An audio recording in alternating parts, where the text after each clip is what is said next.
So, hello everyone guys. I hope all are you good. So, today topic is valence bond theory. VBT हम इसको short में बोल देते हैं. ठीक है, तो जो हमारा ये वैलेंस बॉन्ड थ्योरी है ये इस चैप्टर का मेन टॉपिक है. ठीक है, तो हमें इसको बहुत ही अच्छे से पढ़ना है. तो मैं क्या करूंगा, इसको अच्छे से समझने के लिए बिल्कुल बेसिक से पढ़ाऊंगा. तो क्या करूंगा, सबसे पहले मैं इसको ओरली आपको समझाऊंगा कि ये किसने दिया था, क्या फिर उसकी अजम्पशंस थी.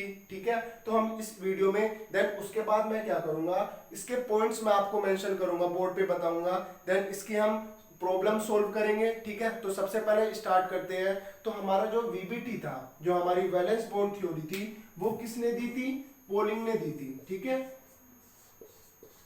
कब दी थी, 1931 में दी थी. ठीक है, तो इसकी कुछ अजम्पशंस थी, इसने अपनी अजम्पशंस दी वीबीटी के ऊपर कि मेरी क्या अजम्पशंस थी. तो देख इसकी अजम्पशंस देखते हैं. सबसे पहले इसकी अजम्पशंस इसने क्या कहा था कि सेंट्रल मेटल एटम और ion provides their vacant d orbitals. ठीक है, to make coordinate bond with suitable ligands. तो मैं आपको बताता हूं क्या क्या हुआ. सिंपल सी बात है कि क्या करा इसने, जो हमारी सेंट्रल मेटल एटम है, ठीक है, उसने क्या करा, अपने वैकेंट ऑर्बिटल्स को प्रोवाइड किया. वैकेंट ऑर्बिटल्स को प्रोवाइड किया तो तभी हमारे पास लिगेंड्स आए तो हमारा उनके बीच में कोऑर्डिनेटिंग बॉन्ड बना. कोऑर्डिनेटिंग बॉन्ड बनने से क्या बना, हमारा एक कोऑर्डिनेशन कंपाउंड बन गया. ठीक है, देन इसका हमारा सेकंड पॉइंट्स क्या था कि जो सेंट्रल मेटल ने अपने sp-d जो ऑर्बिटल्स प्रोवाइड किए हैं, ठीक है, वो क्या हो गए, इंटरमिक्स हो जाएंगे. ठीक है, किसके साथ, लिगेंड्स के इलेक्ट्रॉन पेयर के साथ, और टू फॉर्म एक न्यू ऑर्बिटल्स बना लेंगे. ठीक है, जो इक्वल एनर्जी का होगा. ठीक है, और हम उसको क्या बोल देंगे, हाइब्रिड बोल देंगे, मतलब न्यू हाइब्रिड ऑर्बिटल्स बोल देंगे. और इस प्रोसेस को हम पूरे को क्या बोल देंगे, हाइब्रिडाइजेशन बोल देंगे. ठीक है, समझ में आया. तो सबसे पहले उसने अजम्पशंस क्या दी, क्या हुआ कि सेंट्रल मेटल्स क्या कर रही है, अपने वैकेंट ऑर्बिटल्स को प्रोवाइड कर रही है. ठीक है, जिसकी वजह से लिगेंड्स आ रहा है. ठीक है, उससे कोऑर्डिनेट बॉन्ड बना रहा है और हमारा कोऑर्डिनेशन कंपाउंड फॉर्म हो रहा है. पहला पॉइंट ये समझ में आया. अब जो उसने ऑर्बिटल्स प्रोवाइड किए sp-d, ठीक है, उन वे क्या होंगे, इंटरमिक्स होने के बाद एक वो न्यू ऑर्बिटल्स फॉर्म हो जाता है जिसकी इक्वल एनर्जी रहती है. उसे हम हाइब्रिड ऑर्बिटल्स बोल देते हैं और इस ऑल प्रोसेस को हम उसे क्या बोल देंगे, हाइब्रिडाइजेशन बोल देंगे. ठीक है, अब थर्ड पॉइंट क्या होगा, मेटल एटम जो अपने ऑर्बिटल्स प्रोवाइड करेगा. देखिए, अब वो इनर ऑर्बिटल्स भी हो सकते हैं और आउटर ऑर्बिटल्स हो सकते हैं. देखिए, इनर और आउटर ऑर्बिटल्स का वो डिपेंड करता है हमारा लिगेंड्स कैसा है, स्ट्रॉन्ग लिगेंड्स है या वीक लिगेंड्स है. मैं आपको अभी अच्छे से बताऊंगा. ठीक है, देखिए, जो इनर ऑर्बिटल्स अगर हमारा कॉम्प्लेक्स फॉर्मेशन में यूज हुआ तो हम उसे बोल देते हैं इनर ऑर्बिटल कॉम्प्लेक्स. अगर आउटर हुआ, ठीक है, आउटर डी ऑर्बिटल जो हुआ, ठीक है, उसे क्या बोल देंगे हम, आउटर ऑर्बिटल कॉम्प्लेक्स. देखो, मैं सिंपल तरीके से अभी आपको यहाँ पे इसका डाउट क्लियर कर दूं. जैसे हमारे पास मान लेते हैं मैग्नीज है, या मान लेते हैं आयरन है. ठीक है, आयरन क्या होता है मेरा 26Fe. ठीक है, अब इसकी इलेक्ट्रॉनिक कॉन्फ़िगरेशन आपको पता होना चाहिए 3D सीरीज का पूरा. अगर नहीं पता तो मैं अभी आपको बता दूंगा. तो उसकी इलेक्ट्रॉनिक कॉन्फ़िगरेशन होगी आर्गन 18 तक यहाँ पे आ गए, फिर यहाँ पे क्या हो जाएगा 3D और यहाँ पे 4s. तो यहाँ पे क्या हो जाएगा 3D6 और 4s2 हो जाएगा. तो यहाँ पे देखना, अब यहाँ पे d ऑर्बिटल्स में आपको ये पता है कि 5 होते हैं, 1 2 3 4. अब इसकी हम क्या करेंगे, इसमें इलेक्ट्रॉन्स भरेंगे हुन्स रूल्स के अकॉर्डिंग. ठीक है, अब देखो, अब यहाँ पे इनर ऑर्बिटल और आउटर ऑर्बिटल का बता रहा हूं कि क्या किसे बोल रहा हूं मैं. देखो, अगर मेरे पास स्ट्रॉन्ग लिगेंड आएगा, अभी मैं आपको ये भी बता दूंगा कि स्ट्रॉन्ग लिगेंड कौन होते हैं और वीक लिगेंड्स कौन होते हैं. देखो, अगर मेरे पास स्ट्रॉन्ग लिगेंड इस सेंट्रल मेटल एटम के पास आया, ठीक है, अब इसने क्या करा, जब जैसे वो स्ट्रॉन्ग लिगेंड आएगा ना, तो जो इसके ये अनपेयर्ड इलेक्ट्रॉन है ना, ये पेयर्ड हो जाएंगे. ये वाला यहाँ पे चला जाता है. ठीक है, ये दोनों इस वाले उसमें चले जाएंगे ऑर्बिटल में. तो यहाँ पे क्या होगा, दो ऑर्बिटल्स हमारे खाली हो जाएंगे. अब दो ऑर्बिटल्स खाली हो जाएंगे तो अब वो क्या करेगा, जो लिगेंड जो हमारे पास आएगा वो अपने इलेक्ट्रॉन पेयर को इन दो ऑर्बिटल में यूज रख लेगा. ठीक है, तो कोऑर्डिनेटिंग बॉन्ड बना लेगा. तो यहाँ पे क्या हुआ, उसने इसका इनर ऑर्बिटल यूज कर लिया. ठीक है, तो हमने इसको क्या बोल दिया, इनर ऑर्बिटल कॉम्प्लेक्स. और जो दूसरे होंगे वो आउटर ऑर्बिटल कॉम्प्लेक्स होंगे. ठीक है, अब यहीं से बहुत ध्यान से एक पॉइंट और समझो, मैं यहीं से एक पॉइंट और आपको क्लियर कर दूंगा. देखो, जब भी मेरा स्ट्रॉन्ग लिगेंड होगा, बहुत ध्यान से सुनना ये बात, ये पूरे प्रॉब्लम्स जो करेंगे, जो न्यूमेरिकल हम करेंगे उनमें सब में ये चीज लगेगा, ठीक है। बहुत शॉर्ट ट्रिक है, ये समझ लो आप, एमसीक्यू बहुत आराम से निकाल सकते हो। देखो जो पेयर्ड हो जाएंगे, देखो जब भी स्ट्रॉन्ग लिगेंड आएगा, ध्यान देना, जब भी स्ट्रॉन्ग लिगेंड आएगा तो मेरा एक तो इनर ऑर्बिटल यूज हो जाएगा, ठीक है। देखो इनर ऑर्बिटल यूज हो गया, उसने इनर ऑर्बिटल यूज कर लिया। अब देखो सारे इलेक्ट्रॉन्स जो है ना वो पेयर्ड अप हो गए। जब भी सारे इलेक्ट्रॉन्स पेयर्ड अप माने कोई भी सिंगल नहीं रहा, ठीक है। जब भी हमारे इलेक्ट्रॉन सारे पेयर्ड अप हो जाएंगे उसे हम डायमैग्नेटिक बोलते हैं, ठीक है। यदि मेरे कॉम्प्लेक्स के अंदर अगर वीक लिगेंड आया, अब वीक लिगेंड की नहीं है टेंडेंसी कोई वो इन्हें पेयर्ड अप कर सके, वो आउटर डी ऑर्बिटल बनाएगा, तो यहाँ पे क्या रह जाएंगे, इनर ऑर्बिटल, मतलब यहाँ पे क्या रह जाएंगे, अनपेयर्ड इलेक्ट्रॉन रह जाएंगे, तो उसे क्या बोल देते हैं हम, अगर अनपेयर्ड इलेक्ट्रॉन है पैरामैग्नेटिक, ठीक है। अब एक चीज और समझो, देखो अगर यहाँ पे क्या हुआ, सारे के सारे हमारे इलेक्ट्रॉन्स पेयर्ड अप हो गए, क्या कि सारे के सारे इलेक्ट्रॉन्स अगर हमारे पेयर्ड अप हो गए तो अब क्या हुआ, उसे हम लो स्पिन कॉम्प्लेक्स बोलते हैं, ठीक है। अब लो स्पिन कॉम्प्लेक्स क्यों बोला मैंने, क्यों भाई, सारे पेयर्ड अप हो गए, स्पिन कैसे करेंगे फिर वो, ठीक है। क्यों लो स्पिन कॉम्प्लेक्स कैसे हुए, जब मेरा स्ट्रॉन्ग लिगेंड आया, ठीक है। ये बहुत ध्यान से समझ लेना ये चीज, स्ट्रॉन्ग लिगेंड बोल देते हैं या मैं से हार्ड लिगेंड भी बोल देता हूं, ठीक है। लो स्पिन कॉम्प्लेक्स बोल दिया हमने, और लो स्पिन कॉम्प्लेक्स होंगे तो वे डायमैग्नेटिक होंगे, ये चीज मेन है बस। अगर ये चीज आपने समझ ली ना तो आप आराम से करते चले जाओगे, वे क्या होंगे, डायमैग्नेटिक कॉम्प्लेक्स होंगे। इसी तरीके से ये भी समझ लो, अगर वीक लिगेंड होगा मेरा, क्या होगा, वीक लिगेंड होगा तो वे क्या होंगे, हाई स्पिन कॉम्प्लेक्स होंगे। भाई हाई स्पिन कॉम्प्लेक्स कैसे होंगे, अभी आप समझ गए होंगे देख के, हाई स्पिन कैसे हो जाएंगे भाई, वो क्या करेगा ना, पेयर्ड अप नहीं कर पाएगा, एक एक अनपेयर्ड इलेक्ट्रॉन पड़ा रहेगा, हाई स्पिन हो जाएगी इनकी। हाई स्पिन कॉम्प्लेक्स होंगे तो वे क्या हो जाएंगे, पैरामैग्नेटिक हो जाएंगे, ठीक है। यहां तक आपकी बात समझ में आई, ठीक है। तो हमने 3 पॉइंट्स अब तक इसके एजम्पशन के पढ़ लिए, ठीक है। अब चौथे पॉइंट में हम चलते हैं। देखिए जो कॉम्प्लेक्स में अगर इलेक्ट्रॉन्स अनपेयर्ड रहेंगे उन्हें क्या बोल दिया हमने, पैरामैग्नेटिक, और जो पेयर्ड अप होंगे उन्हें क्या बोल दिया, डायमैग्नेटिक। अब जो पैरामैग्नेटिक होते हैं वे अट्रैक्टेड हो जाते हैं मैग्नेटिक फील्ड से, और जो डायमैग्नेटिक होते हैं वो रिपेल हो जाते हैं किससे, मैग्नेटिक फील्ड से। यहां तक आपको कोई डाउट, ठीक है। यहां तक हमने इसके सारे पॉइंट समझ लिए। 5th पॉइंट ये था कि सारे जो इलेक्ट्रॉन जो फिलअप होते हैं, ये तो आपने 12th में भी पढ़ा होगा, ठीक है। अब जो 12th में वो स्टूडेंट्स वो भी पढ़ रहे होंगे, जो इलेक्ट्रॉन्स फिल होते हैं ऑर्बिटल्स में वो Hund's rules of maximum multiplicity से फिल होते हैं, ठीक है। मतलब पहले सारे एक एक इलेक्ट्रॉन सिंगल में भरेगा। देखो अब मतलब इसका हुन्स रूल क्या कहता था मैं आपको बता दूं, ऐसा नहीं होने का कि जैसे इसके पास कितने थे, 6 इलेक्ट्रॉन थे, तो ऐसा नहीं है पहले 1 2 3 4 पहले मैं इन्हें भरता नहीं, पहले हर ऑर्बिटल में सिंगल सिंगल इलेक्ट्रॉन भरा जाएगा। जब पेयर्ड अप होते हैं पहले 5 में जाएगा, ठीक है, ये 5 में गया, फिर 6 में आया, ठीक है। ये हुन्स रूल था मेरा, ठीक है।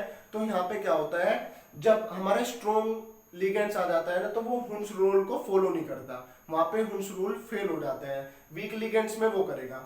तो ये ओवरऑल जो थी ना ये पोलिंग की अजम्पशंस थी। अब मैं क्या करूंगा, सबसे पहले मैं बताऊं क्या करूं आपको, मैं सबसे पहले 3D सीरीज के एलिमेंट्स बता देता हूं, उनकी इलेक्ट्रॉनिक कॉन्फ़िगरेशन, तभी आप बीबीटी के सारे क्वेश्चंस कर पाएंगे। अगर आपको 3D सीरीज के ये नहीं पता होगा ना, जैसे आप आयरन था, अगर आयरन का आपको एटॉमिक नंबर ही नहीं पता होगा 26, तो आप इसकी इलेक्ट्रॉनिक कॉन्फ़िगरेशन कैसे कर पाओगे। तो सबसे पहले मैं क्या करता हूँ, आपको पहले 3D सीरीज के सारे एलिमेंट्स प्लस उसकी इलेक्ट्रॉनिक कॉन्फ़िगरेशन अभी आपको करके दिखाता देता हूँ, फिर उसके बाद मैं आपको ये सारे पॉइंट्स बताऊंगा।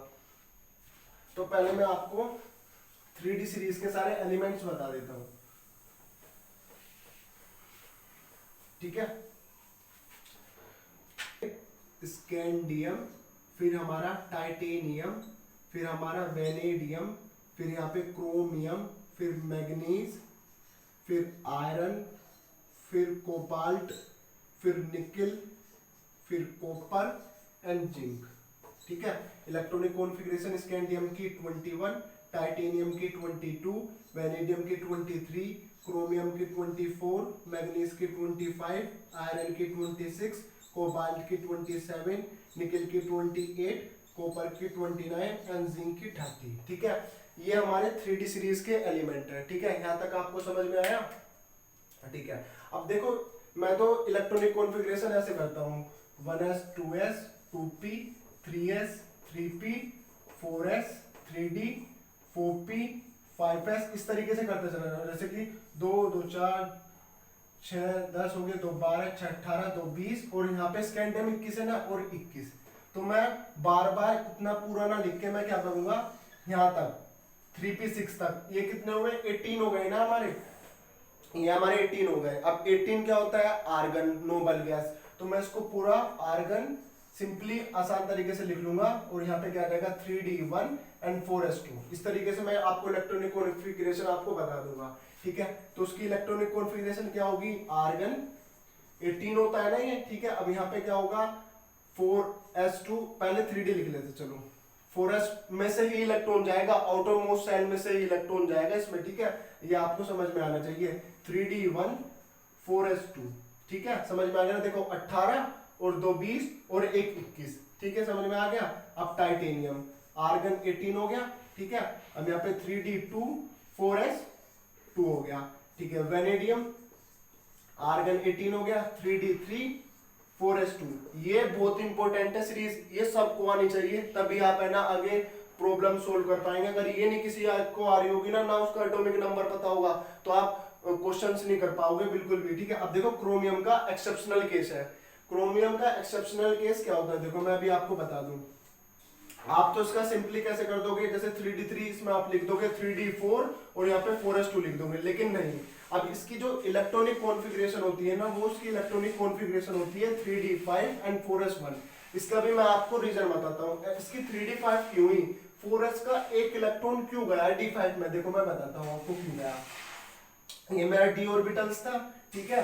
अब d ऑर्बिटल्स था, इसके पास कितने थे, d4 थे। पहले अगर मैं उस नॉर्मल तरीके से करूं 1 2 3 4 d4 थे। लेकिन अब आपने एक रूल्स तो पढ़ा होगा कि हाफ फिल्ड और fully filled subshell are more extra stable. तो ये क्या करता है, जो 4s2 में जब होता है अपना एक इलेक्ट्रॉन इसको दे देगा, जिससे ये एक्स्ट्रा स्टेबल हो जाएगा, ठीक है। तो यहाँ पे क्या हो जाएगा, ये 3d5 हो जाएगा और 4s1 हो जाएगा। ये आपको समझ में आया इसकी एक्सेप्शनल की हुई। इसमें बहुत स्टूडेंट्स गलती करते हैं, तो क्रोमियम की आप याद रखना 3d5 4s1 होता है, ठीक है। फिर इसके बाद हम पढ़ेंगे मैग्नीज। मैग्नीज की क्या होगी, आर्गन। अब क्या होगा 3d5 4s2, ठीक है। अब इसके बाद चलेंगे हम Fe। अब ये ज्यादा पूछा जाता है, ठीक है ना। आयरन की सिंपल पूछी जाती है, ठीक है। क्वेश्चंस में सबसे ज्यादा यही आता है। क्या हो जाएगी इसकी 3d6 4s2। यहां तक तो अब सबकी सेम चलेगी। आर्गन यहाँ हो गया 3d7, ठीक है 4s2 और यहाँ पे 3d8 किसकी, निकेल की आर्गन, और यहाँ पे 4s2, ठीक है। अब देखो एक और एक्सेप्शनल केस आया, ठीक है, किसके साथ, कॉपर के साथ। ये दो एक्सेप्शनल केस है, याद रखना, एक तो कॉपर वाला, एक क्रोमियम वाला। अब आप देख के समझ गए होगे। अब आप इसकी इलेक्ट्रॉनिक कॉन्फ़िगरेशन कैसे कर देते कि आर्गन, ठीक है ना 3d9 और 4s2। अब देखो इसकी इलेक्ट्रॉनिक कॉन्फ़िगरेशन ये नहीं होती, ध्यान रखना। एग्जामिनर भी देखना, ये जो एक्सेप्शनल केस होते हैं ना वो ही पूछता है। जैसे 29 कॉपर 24 क्रोमियम, इनसे रिलेटेड क्वेश्चन पूछेगा। क्यों, क्योंकि सिंपल तरीके से वही होता है कि आप इसकी 3d9 4s2 के अकॉर्डिंग क्वेश्चन कर देते हैं। लेकिन नहीं, अब इसकी जो इलेक्ट्रॉनिक कॉन्फ़िगरेशन होती है ना वो होती है 3d10 4s1। क्यों ही भाई इसकी 3d10 क्यों उसने एक इलेक्ट्रॉन d ऑर्बिटल्स को क्यों दे दिया, इसका भी वही रीजन है। देखो क्या रीजन है इसका, देखो पहले हुंस रूल की तरह मेरे पास देखो अभी यहाँ पे एक, मैं फिर से बता रहा हूँ, मेरे पास अभी देखो 9 इलेक्ट्रॉन्स थे। तो मैंने देखो 9 इलेक्ट्रॉन्स कैसे भरे, 1 2 3 4 5। आपके क्वेश्चन अराइज होना चाहिए कि भाई इसने ऐसे क्यों भरता, क्यों नहीं चला गया, ये ऐसे भर देता नहीं, ऐसे नहीं। हुंस रूल से हमें ये बोलता है पहले सिंगल ऑर्बिटल, पहले सारे फील्ड होने चाहिए, तभी आप डबल कर सकते हो। तो यहाँ पे 5 हो गया, 6 7 8 9। तो भाई मेरे पास 1 इलेक्ट्रॉन बचा था। और मैंने अभी एक स्टेटमेंट बोली थी कि हाफ फिल्ड और fully filled subshell are more extra stable. तो क्या करेगा, जो ये s वाला जो इलेक्ट्रॉन है ना, ये अपना एक इलेक्ट्रॉन जो है इसे दे देता है, तो ये 3d10 ये फुली फिल्ड हो जाती है, तो मोर एक्स्ट्रा स्टेबल हो गया, ठीक है। तो समझ में आ गया।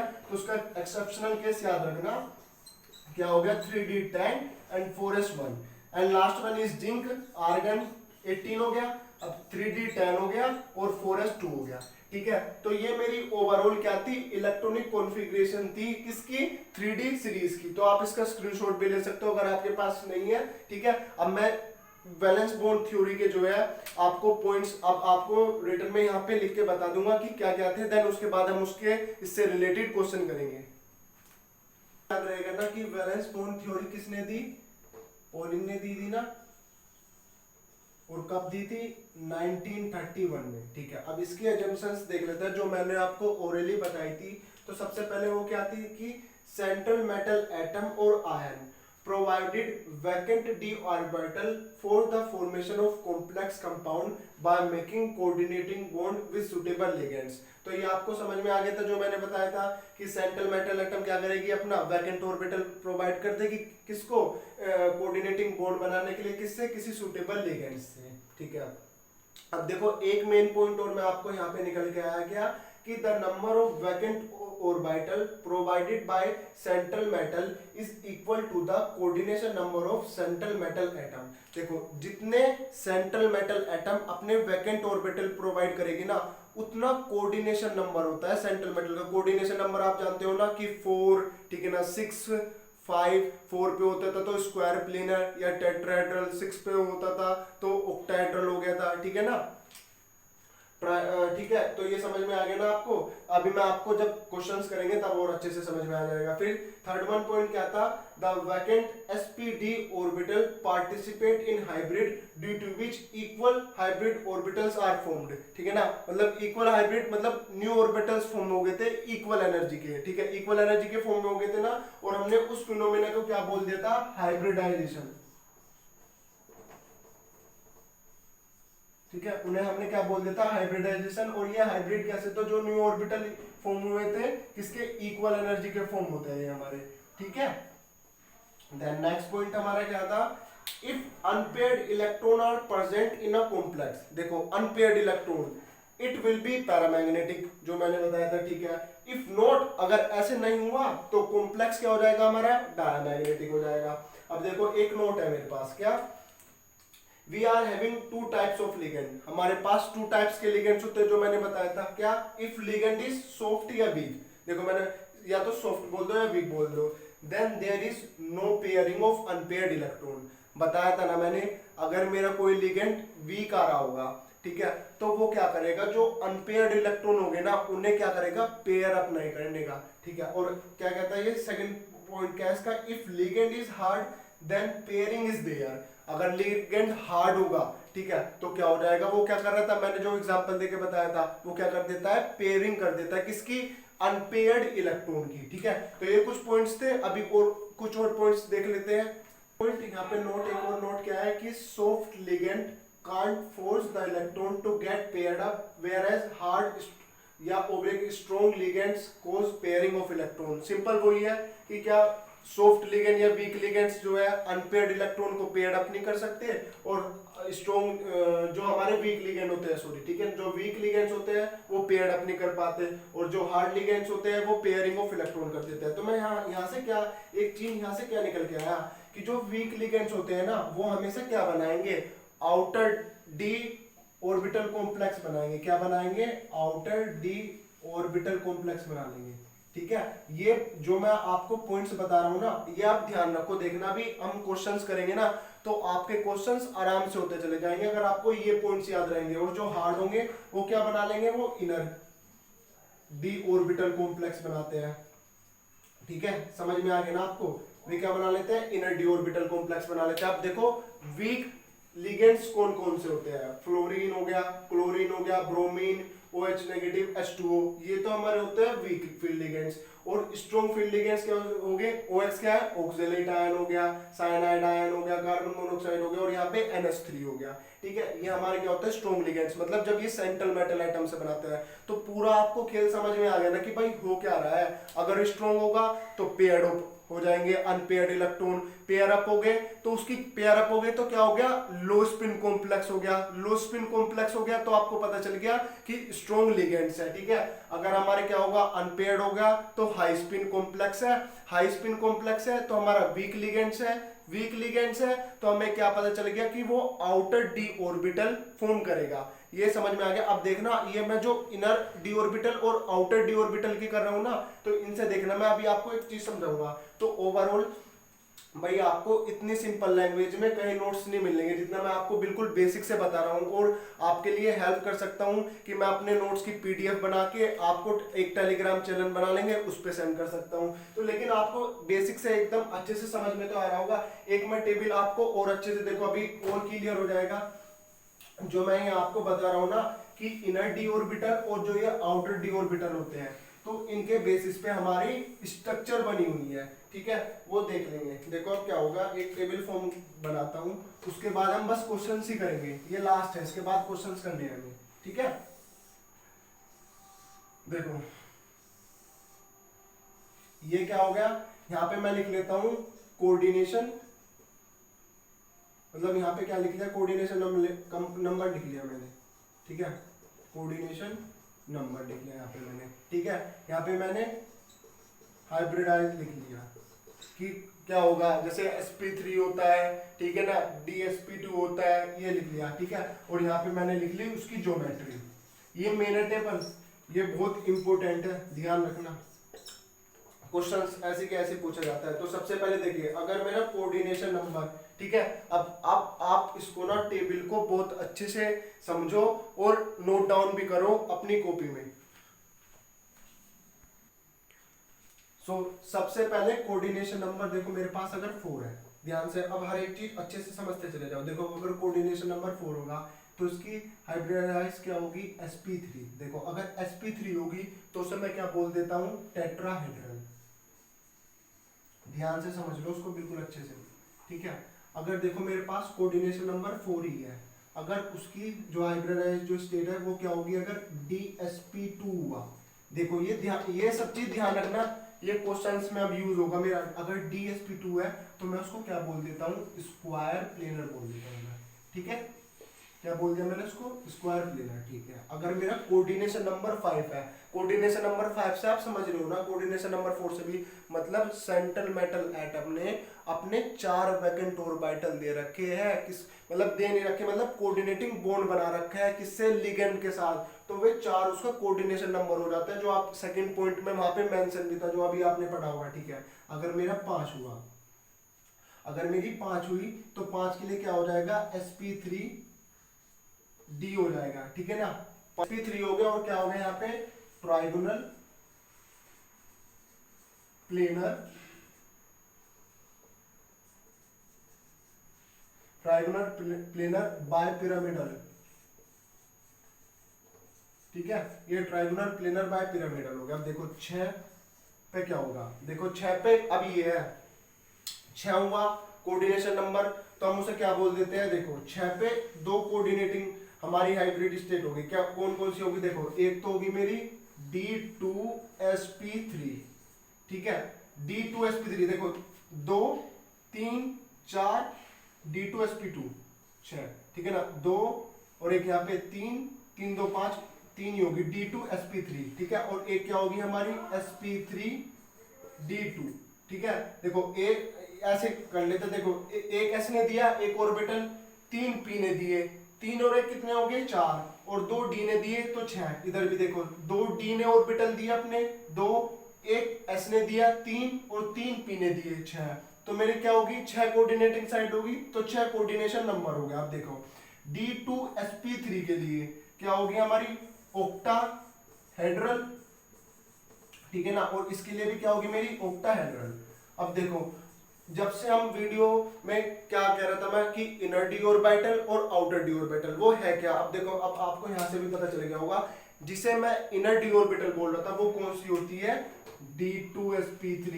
d2sp3 समझ गए होंगे कि भाई लिगेंड्स ने डी ऑर्बिटल का यूज किया कोऑर्डिनेटिंग बॉन्ड बनाने के लिए, और वो लिगेंड कौन सा था, स्ट्रॉन्ग, और sp3d2 कौन सी होगी, जो आउटर होगी, ठीक है ना, तो आउटर वाली ये होगी, ठीक है। तो अब हम क्या करेंगे, ये टेबल इंपॉर्टेंट है, इसको अच्छे से याद कर लेना, ठीक है, तो फिर आपको क्वेश्चन करने में बहुत आसानी होगी, ठीक है। तो बिल्कुल आसानी से हमने पूरा वैलेंस बॉन्ड थ्योरी पढ़ ली, ठीक है, उसके हमने ये पता कर लिया किसने दिया था, उसके सारे एजम्पशंस पढ़ लिए हमने, क्या उसके इंपोर्टेंट नोट भी मैंने बता दिए, मैंने आपको वीक लिगेंड और हार्ड लिगेंड, स्ट्रॉन्ग लिगेंड्स के बारे में बता दिए कि कौन से होते हैं कौन से नहीं। ठीक है, अब मैं क्या करूंगा, इसके अंदर क्या होता है, वीबीटी के अंदर क्या होगा, अब पहले सबसे पहले मैं इस ऑक्टाहेड्रल को क्वेश्चंस करेंगे सबसे पहले हम। ठीक है, ऑक्टाहेड्रल के बारे में पढ़ेंगे, देन इसके बाद हम पढ़ेंगे स्क्वायर प्लेन या टेट्राहेड्रल की शेप में जिसके कोऑर्डिनेशन नंबर 4 होता है। तो हम स्टार्ट करते हैं ऑक्टाहेड्रल के अंदर कि ऑक्टाहेड्रल कॉम्प्लेक्स में इसका कैसे कैसे वीबीटी के कैसे क्वेश्चंस पूछे जाते हैं। ठीक है,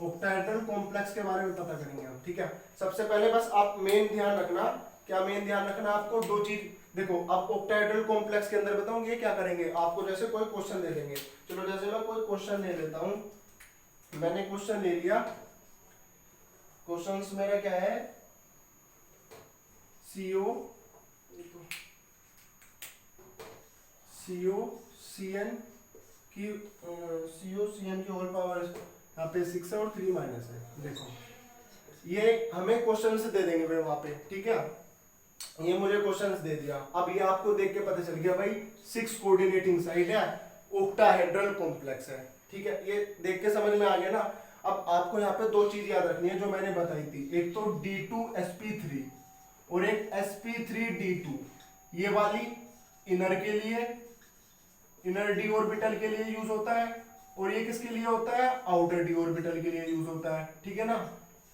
ठीक है। और अब तो आपको यार बार बार मैं जब रिपीट कर रहा हूँ ये भी पता चल गया होगा, इनर किसके लिए होता है जब स्ट्रॉन्ग लिगेंड होगा, आउटर किसके लिए होता है जब वीक लिगेंड होगा। तो जब देखो क्वेश्चन आ जाएगा, देखो अब ये आपको क्वेश्चन आ जाएगा, वो बोल देगा आपको कि by the help of valence bond theory, मुझे आप इसके देखो क्या बोल देगा, मुझे आप इसकी एक तो ज्योमेट्री बता दो क्या होगी।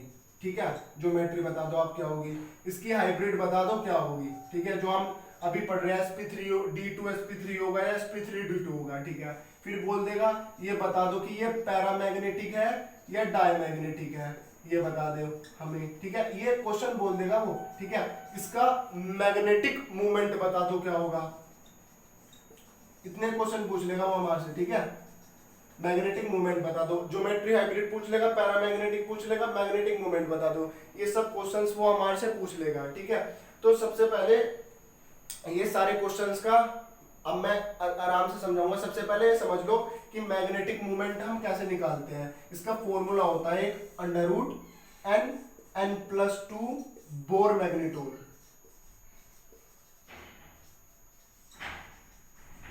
बोर मैग्नेटोन जिसे हम BM से भी शॉर्ट में लिख देते हैं, और जो यहाँ पे n स्टैंड्स फॉर, n जो स्टैंड्स करता है वो अनपेयर्ड इलेक्ट्रॉन के लिए होता है। ठीक है, अनपेयर्ड इलेक्ट्रॉन के लिए होता है। तो ये आपको ओवरऑल समझ में आ गया। ठीक है, तो अब मैं क्या करूंगा, इस COCN इस कॉम्प्लेक्स को VBT से इस सारी चीज बता दूंगा। देखो जो BSc फाइनल ईयर में है, देखो उनके लिए मैं एक शॉर्ट ट्रिक बता दूं, यहीं से देख के आपको पता चल जाएगा कि भाई जितने ये क्वेश्चंस पूछे हुए हैं ना कि मुझे कैसे देना। देखो सबसे पहले ये पता चल गया आपको स्ट्रॉन्ग लिगेंड आ रहा है, एक क्वेश्चन सोल्व हो गया कि पक्का डायमैग्नेटिक होगा, ये पता चल गया। ठीक है, दूसरी चीज हमें ये पता चल गई जब डायमैग्नेटिक होगा तो मैग्नेटिक मूवमेंट पता चल गया। n क्या होता है, अनपेयर्ड इलेक्ट्रॉन। जब भाई डायमैग्नेटिक होगा तो उसमें एक भी अनपेयर्ड इलेक्ट्रॉन नहीं होगा, तो यहाँ पे 0 × 0 तो 0 बोर मैग्नेटोन, मैग्नेटिक मूवमेंट उसका 0 आ गया। अब बात रही हाइब्रिड की और ज्योमेट्री की, ज्योमेट्री आपको पक्का पता लग गई होगी, 6 है और ऑक्टाहेड्रल आ गया। बस अब आपको हाइब्रिड करने के लिए ना कितना जल्दी क्वेश्चन, वो सारे थोड़ी ना पूछ लेगा MCQ में, इनमें से कोई एक चीज पूछेगा। अब बस हाइब्रिड के लिए क्या करो आप, इसकी मतलब यहाँ पे क्या करो, देखो हाइब्रिड के लिए अब मैं पूरा हाइब्रिड के लिए मैं आपको बता देता हूँ, पूरा मैं आप क्वेश्चन सोल्व करता हूँ तो आपको पता चल जाएगा हाइब्रिड के लिए। तो स्टार्टिंग में ही पता चल जाएगा यहाँ से। सबसे पहले देखो अब आपको क्या करना है, जो 12th के स्टूडेंट है सेमेस्टर्स के, उन्हें तो पूरा पूरा करना पड़ेगा ये। सबसे पहले देखो करना है आपको, कोबाल्ट को हम यहाँ पे X मान लेंगे। ठीक है, इसकी अब मैं क्या निकालना हूँ, ऑक्सीडेशन स्टेट्स निकालना हूँ मैं इसकी। ठीक है, ऑक्सीडेशन स्टेट निकाल के आपको ये पता चल जाएगा कि इसकी कौन सी हाइब्रिड होगा। अब देखो x माइनस का ये नेगेटिव लिगेंड होता है, माइनस का 6 बराबर का 3 नेगेटिव है, होल पे चार्ज है तो -3, तो x बराबर का कितना आ जाएगा, उधर जाके कितना आ जाएगा +3। तो कोबाल्ट की मेरी क्या होती है, +3 ऑक्सीडेशन स्टेट होगी, ठीक है। अब देखो क्या होगा, देखो अब यहाँ पे यूज होगा उस 3D सीरीज का जो मैंने आपको पूरी समझाई थी। तो अब ये बताओ कोबाल्ट क्या होता है, 26 आयरन 27 कोबाल्ट। देखो अब यहाँ याद करना पड़ेगा, वो आपको एटॉमिक नंबर नहीं दे देंगे कि कोबाल्ट का 27 होता है, ठीक है। तो 27 कोबाल्ट हो गया, ठीक है। अब इसकी इलेक्ट्रॉनिक कॉन्फ़िगरेशन करें, आर्गन पूरा, ठीक है, 18 हो गया। अब यहाँ पे 4 है, मतलब चलो ऐसे कर लो 3D और यहाँ पे 4s, तो यहाँ पे 3D में 7, 4s में 2।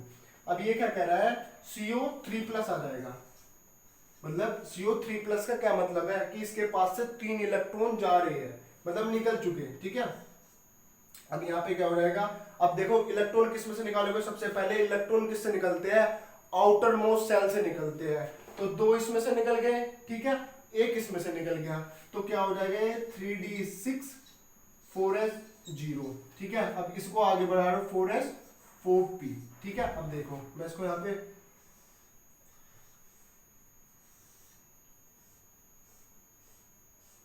फोर एस एंड 4p, ठीक है। मैं इसको इलेक्ट्रॉन दिखा दूंगा यहाँ पे 1 2 3 4 5 6, ठीक है। 6 इलेक्ट्रॉन हो गए भाई, इसमें से 3 इलेक्ट्रॉन चले गए, क्यों, क्योंकि ये CO3+ था, ठीक है। अब क्या होगा, अब देखो क्या होगा, मैं यहाँ पे लिखना पड़ेगा, जो सेमेस्टर या क्लास 12 के है पूरा डिफाइन करके बताना पड़ता है, मैं लिखूंगा। देखो अब यहाँ पे, अब एक क्वेश्चन का ध्यान रखना, जब जैसे ही देखोगे सबसे पहले देखना कि भाई लिगेंड्स क्या है, स्ट्रॉन्ग है या वीक है। अब भाई स्ट्रॉन्ग लिगेंड है, ठीक है, पता चल गया। तो मैं क्या स्टेटमेंट लिखूंगा, due to the strong ligand. ध्यान से समझना सारा क्वेश्चन, ये एक क्वेश्चन अच्छे से समझा दूंगा, फिर आप खुद ही करते चले जाएंगे। Due to the strong ligands electron gets paired up, जो हमने स्टेटमेंट वहां पे लिखी थी कि इलेक्ट्रॉन गेट्स पेयर्ड अप, मतलब यहाँ पे क्या हो जाएगा, due to the strong ligands electron क्या होंगे, जितने भी इलेक्ट्रॉन्स है वो हमारे क्या हो जाएंगे, पेयर्ड अप हो जाएंगे। देखो ये वाला इलेक्ट्रॉन यहाँ पे चला जाएगा, ठीक है, तो ये वाला वैकेंट हो गया। अब ये वाले दोनों इलेक्ट्रॉन इस वाले ऑर्बिटल में आ जाएंगे, तो लास्ट के 2 इलेक्ट्रॉन क्या हो जाएंगे, खाली हो जाएंगे, वैकेंट हो जाएंगे। तो due to the strong electron, due to the strong ligand electron gets paired up and metals gets provided vacant d orbital to the ligands। ये स्टेटमेंट्स आपको लिखनी है, ठीक है।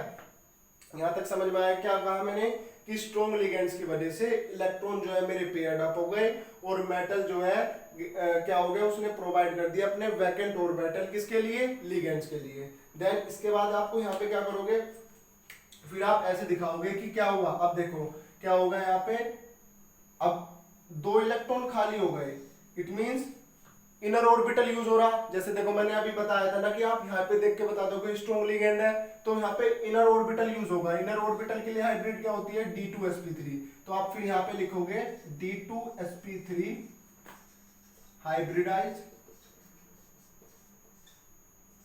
ऑर्बिटल ऑफ CO3+, 3+ है ना, हाँ CO3+। तो हम यहाँ पे दिखा देंगे, देखो कैसे दिखाएंगे, ये कितने थे, ये तो 3 थे भाई, 3 में तो ये पेयर्ड अप हो गए पूरे, ठीक है, ये पेयर्ड अप हो गए। और यहाँ पे क्या हुआ,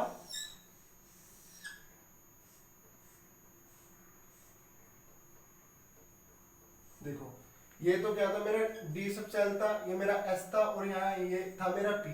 तो ये 3 जिनमें पूरे पेयर्ड अप हुए, ये तो 3 ही है, और ये 6 जो वैकेंट हो गए मेरे, तो ये क्या है, D2sp3 बना मेरा, ठीक है ना। पूरे मैंने क्या कहा था कि वो क्या होता है कि इंटरमिक्स होके एक न्यू ऑर्बिटल बना लेते हैं इक्वल एनर्जी का। तो यहाँ पे D2sp3 हुआ। अब क्या हुआ, यहाँ पे क्या होगा, CO, ये इसी तरीके से दिखाना जिस तरीके से मैं दिखा रहा हूं आपको, ठीक है ना, अपनी कॉपी में इसी तरीके से करना। 3-। अब यहाँ पे क्या होगा, अब मैं इसकी स्टेटमेंट देखना कैसे लिखूंगा, क्या लिखूंगा मैं इसकी स्टेटमेंट, पहले मैं इसको ऐसे ही दिखा दूंगा। अब जो ये होगा ना D2sp3, अब ध्यान से देख लो, देखो अब क्या होगा, ऐसे शो कर दूंगा मैं इसको। अब यहाँ ये क्या हुआ, 6 इलेक्ट्रॉन पेयर फ्रॉम, किससे आए, 6CN लिगेंड से। तो क्या होगा, यहाँ पे कोऑर्डिनेटिंग बॉन्ड बन गया। तो ओवरऑल अब मुझे पता चल गया ना। अब ये यहां तक मेरा क्वेश्चन पूरा हो गया। अब देखो सिंपली क्या करते हैं, देखो मैं अब आपको बताऊं वो क्वेश्चंस क्या क्या पूछेंगे। सबसे पहला क्वेश्चन देखो मेरा अराइज होता है सबसे पहले कि भाई इसकी ज्योमेट्री क्या होगी। ज्योमेट्री हमने बता दी, इसकी ऑक्टाहेड्रल हो जाएगी, ठीक है। दूसरा क्वेश्चन अराइज हुआ कि ये डायामैग्नेटिक है या पैरामैग्नेटिक है। देख लो कहीं आपको दिखाई दे रहा है कि इसमें अनपेयर्ड इलेक्ट्रॉन, नहीं ना, तो ये क्या हुआ, डायामैग्नेटिक हुआ। तीसरा क्वेश्चन पूछ लेगा किसका मैग्नेटिक मूवमेंट बताओ। भाई मैं मैग्नेटिक मूवमेंट इसका कहां से बताऊं, जब इसमें एक भी अनपेयर्ड इलेक्ट्रॉन नहीं है, तो मैग्नेटिक मूवमेंट इसका क्या होगा, जीरो मैग्नेटोन, ठीक है ना, जीरो बोर मैग्नेटोन, ठीक है। चौथा क्वेश्चन जो होगा किसकी हाइब्रिडाइज बताओ क्या होगी, ठीक है, क्या होगी, D2sp3 होगी, ठीक है। बस ओवरऑल यही हो गया, ठीक है। और स्ट्रॉन्ग लिगेंड, ठीक है। तो ये इससे ये क्वेश्चन पूछेगा, ये है हमारा मेन क्वेश्चन, ठीक है।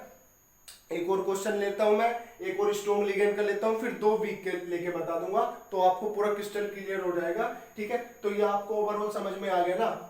ये स्टेटमेंट जरूर लिखनी है कि due to the strong ligand electron gets paired up and metals get provided, ठीक है ना। वो यहाँ पे लिखा हुआ है metals get provided vacant d orbital to the ligands. तो मैं आपको अब एक और क्वेश्चन से लेके बताता हूँ। सो अदर क्वेश्चन हम लेंगे। देखो अब मैं इसको कैसे करूंगा, सबसे पहले पता लगा लिया कि भाई स्ट्रॉन्ग लिगेंड है, साइनाइड आयन है, ठीक है। तो सबसे पहले मैं इसके क्या करूंगा, ऑक्सीडेशन स्टेट्स निकालूंगा, ठीक है। तो यहाँ पे x मान लूंगा उसको मैं, नेगेटिव लिगेंड है, -6 बराबर का -4, x बराबर का क्या आ जाएगा, +2 आ जाएगा मेरा, ठीक है। अब आयरन क्या होता है, 26, ठीक है ना। तो 26 Fe क्या होगी इसकी इलेक्ट्रॉनिक कॉन्फ़िगरेशन, आर्गन 18 होता है ना, ठीक है। अब यहाँ पे क्या आ जाएगा 3d6 and 4s2, ठीक है। अब इसमें से कितने इलेक्ट्रॉन दे रहा है, ये Fe2 जा रहा है, ठीक है। तो कितने इलेक्ट्रॉन निकल जाएंगे मेरे, 3d6 4s0 4p। अब देखो स्ट्रॉन्ग लिगेंड है, देखो यार जो थर्ड ईयर में जो सिर्फ एमसीक्यू करेगा, फिर से मैं बता रहा हूँ, यहीं से पता लगा सकता है कि स्ट्रॉन्ग लिगेंड है, इनर डी ऑर्बिटल बनेगा, इनर डी ऑर्बिटल बनेगा, अनपेयर्ड इलेक्ट्रॉन नहीं रहेंगे, डायामैग्नेटिक होगा, डायामैग्नेटिक होगा तो मैग्नेटिक मूवमेंट जीरो होगा, और हमारी हाइब्रिड क्या होगी, D2sp3। बस यहां से पता चल जाएगा हमारा। तुम्हें पूरा क्वेश्चन सोल्व करने की जरूरत ही नहीं है, तो आपका टाइम बच गया ना वहां से। ये तो पूरा जो सोल्व करके दिखाएंगे, जो क्लास 12th में सेमेस्टर्स वाले हैं उनको तो पूरा करना पड़ेगा। अब देखो यहाँ पे क्या होगा, 3d6 है। अब देखो यहाँ पे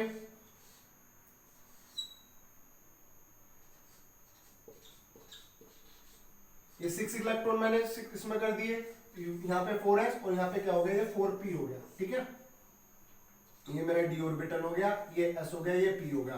अब ये पूरी मुझे लिखने की तो बार बार जरूरत नहीं है कि due to the strong ligands electron gets paired up, ठीक है, and metals gets provided d vacant orbital, किसके लिए, लिगेंड्स के लिए। ये आपने पिछले में से आप नोट कर लेना, आप खुद लिख सकते हो, मैं आपको बस कर करके दिखा दूंगा, ठीक है।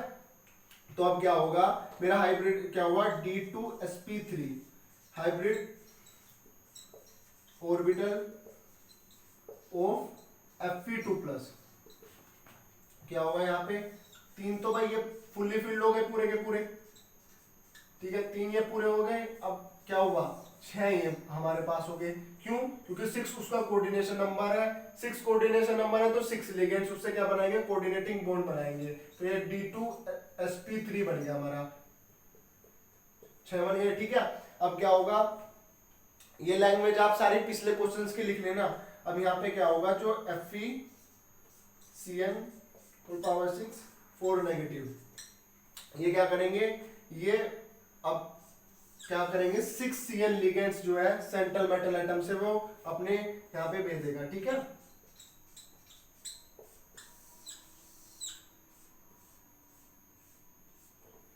अब यहाँ पे क्या होगा, 6CN लिगेंड्स आ गए यहाँ पे,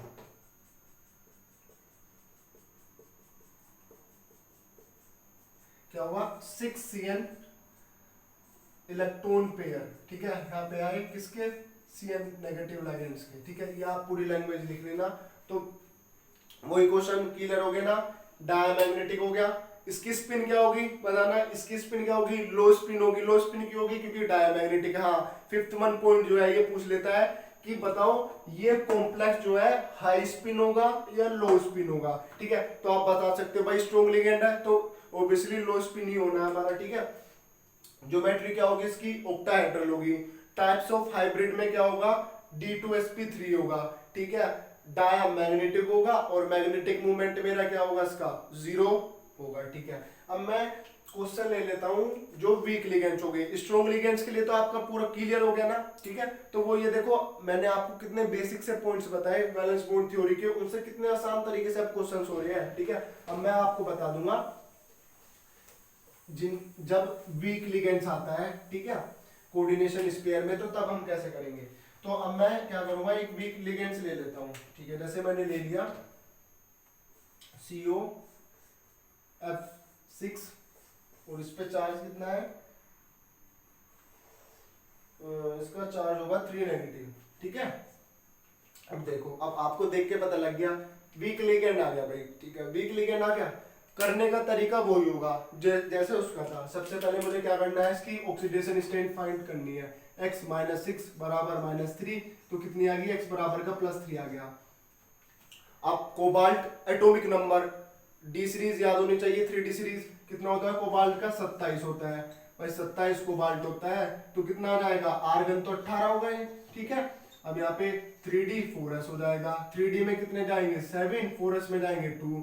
कितने कितने कोबाल्ट कितने इलेक्ट्रॉन दे रहा है अपने 3+, तो CO3+ के लिए क्या होगा, जब आप 1-2 कर लोगे ना क्वेश्चन तो फिर आपका खुद ही स्पीड आने लग जाएगी आपकी, फटाफट बताने लग जाओगे, ठीक है। तो कितने दिए, 3 दिए, 2 तो S में से चले जाएंगे। पहले ध्यान रखना, पहले आउटर मोस्ट सेल में से जाते हैं इलेक्ट्रॉन, फिर इनर सेल में से जाएंगे। कभी पहले आप D में से निकाल दो, नहीं, पहले S सब सेल में से जाएंगे आउटर मोस्ट। देखो ये न्यूक्लियस, ये तो भाई अगर मुझे इलेक्ट्रॉन निकालना होगा तो पहले बाहर वाली सेल में से तो निकलेंगे, इसमें से थोड़ी नहीं निकल सकते, अरे इसमें से तो वैसे भी नहीं निकल सकते। इफेक्टिव न्यूक्लियर चार्ज ज्यादा होगा यहाँ पे, न्यूक्लियस से बहुत अच्छी से इसका न्यूक्लियर बाइंड करके रखेगा। कैसे, देखो यहाँ पे और ज्यादा एनर्जी चाहिए होगी, इसमें हल्की सी एनर्जी दो, इलेक्ट्रॉन को बाहर निकाल लो तुम, ठीक है।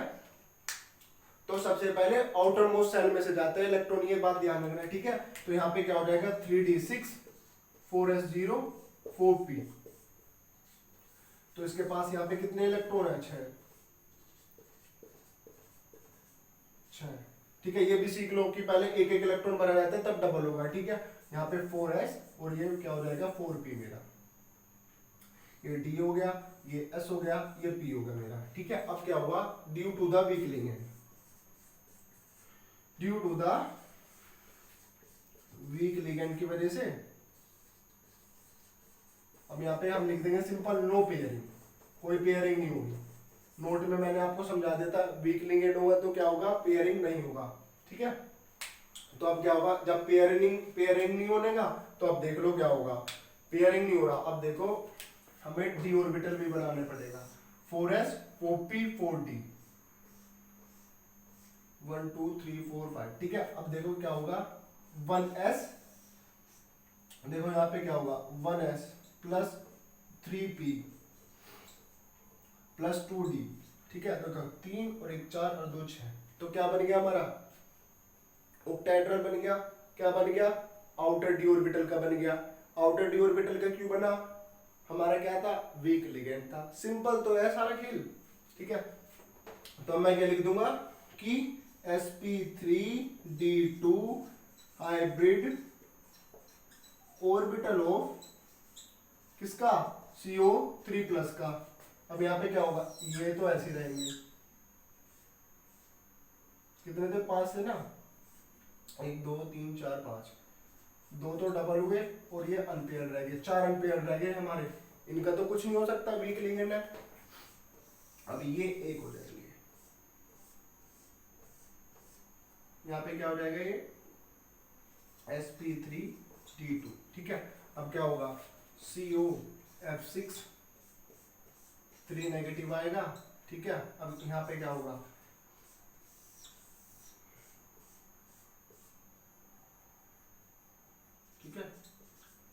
ये अनपेयर्ड एज इट इज रहेंगे, 4 अनपेयर्ड इलेक्ट्रॉन, ठीक है। अब यहाँ पे क्या होगा, यहाँ पे क्या होने वाला है बताओ, 6। अब यहाँ पे 6 फ्लोराइड आयन के इलेक्ट्रॉन पेयर आ जाएंगे, सिंपल।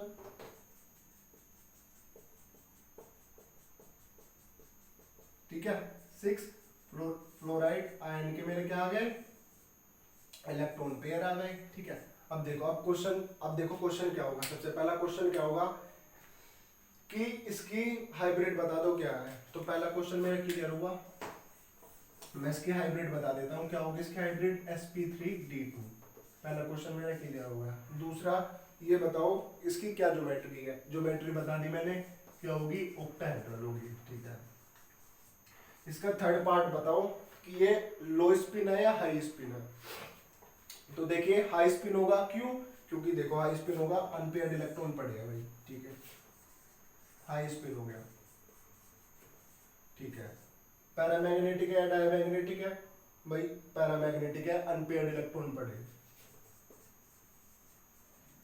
ठीक है। पैरामैग्नेटिक है तो भाई तुम इसका मुझे मैग्नेटिक मूवमेंट बता दो, क्या मैग्नेटिक मूवमेंट बता देंगे सर हम, मैग्नेटिक मूवमेंट भी इसका कैसे, अपना फॉर्मूला √n+2 मैग्नेटिक मूवमेंट बता रहे हैं हम इसका, ठीक है, मैग्नेटिक मूवमेंट। अब देखो n क्या बताया था मैंने, अनपेयर्ड इलेक्ट्रॉन, कितने अनपेयर्ड इलेक्ट्रॉन है, 1 2 3 4 अनपेयर्ड इलेक्ट्रॉन है। तो देखो क्या होगा, 4+2, ठीक है। तो यहाँ पे क्या रहेगा, 6 4 जा 24, अंडर रूट कितना आ गया 24, तो अप्रोक्स 25 का 5 होता है, तो कितना आ जाएगा 4.96 बोर मैग्नेट्यूड। क्वेश्चन सोल्व हो गया हमारा, ठीक है ना, बीएम से इस तरीके से, ठीक है, बोर मैग्नेट्यूड हो गया। तो ये ओवरऑल हमारा क्या था, हमें पता चल गया। ये ध्यान रखना, ये पूछता है सिंपल से, अगर हमारा एमसीक्यू टाइप में हमें फटाफट करना हो, फ्लोराइड आयन है, वीक लिगेंड है, क्या होगा भाई, आउटर डी ऑर्बिटल होगा, तो क्वेश्चन पूछ लेगा कि बताओ हाइब्रिड कौन सी यूज होगी, फटाक से लगा देंगे sp3d2 होगी। ज्योमेट्री तो भाई यहाँ से पता लगा लोगे आप, कोऑर्डिनेशन नंबर 6 आ गया तो ऑक्टाहेड्रल, 4 आ गया तो टेट्राहेड्रल, या स्क्वायर प्लेट के लिए हमें पता लगाना पड़ेगा, ठीक है। हाई स्पिन होगा क्योंकि वीक लिगेंड है, अनपेयर्ड इलेक्ट्रॉन पाए जाएंगे यहाँ पे। पैरामैग्नेटिक तो होगा ही होगा, क्यों, अनपेयर्ड इलेक्ट्रॉन की वजह से, ठीक है। सो ये ओवरऑल हमने कोऑर्डिनेशन नंबर 6 का जो है हमने वीबीटी के अंदर हमने वीक लिगेंड के साथ और स्ट्रॉन्ग लिगेंड के साथ पढ़ लिया। अब जो हम नेक्स्ट टाइप पढ़ेंगे वो पढ़ेंगे हम कोऑर्डिनेशन नंबर 4, ठीक है। तो वो पढ़ेंगे हम नेक्स्ट वीडियो में, क्योंकि मुझे को थोड़ी सी गले में प्रॉब्लम हो रही है।